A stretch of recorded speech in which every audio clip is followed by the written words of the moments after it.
10.9 further explores material that you were introduced to in 9.2. The circumference is the perimeter of a circle. The formula is c equals pi times diameter, where diameter equals 2 radii. We will also explore, again, the length of an arc, which is different than the measure of an arc. Remember, the measure is given in degrees. The length of the arc needs to account for the circumference. It's the fractional part, or the percentage, of the circumference.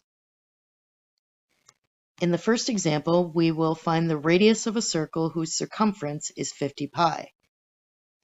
We know that the circumference is the diameter times pi.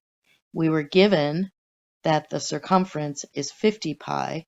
That means the diameter is 50, which then means the radius is 25. Find the length of each arc with a radius of 12.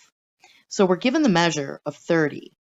We need to figure out what percentage of the circle that is, and then multiply it times the circumference. Circumference, again, is the diameter times pi. If the radius is 12, the circumference is 24. When we simplify this, we get 2 pi.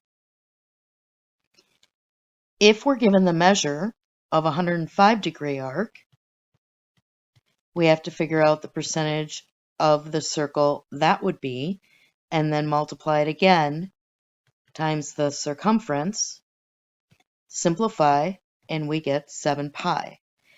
As a reminder, when you're entering this in Moodle, we are using the Excel spreadsheet notation, so you are going to want to enter the asterisk pi open and then close parentheses.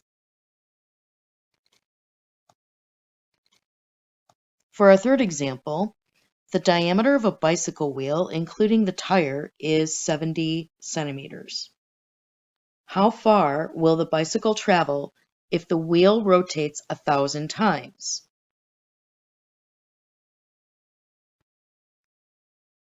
The distance is equal to the number of revolutions times the distance per revolution. So they want 1,000 revolutions, and the distance per revolution is really the circumference. So that's 70 pi. When I put that in my calculator, I see that's about 220.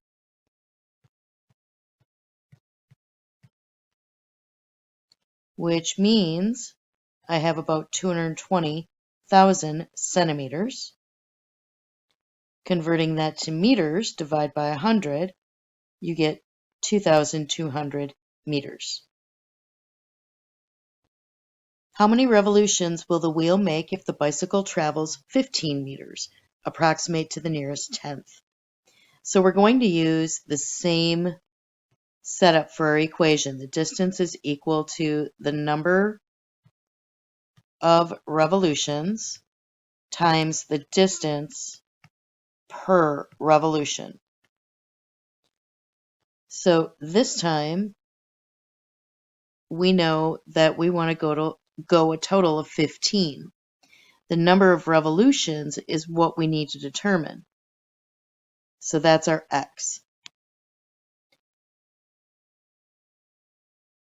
And the distance per revolution is roughly 2.2 meters. So then we divide both sides by 2.2, and we get 6.8 is approximately x. We found that from part A.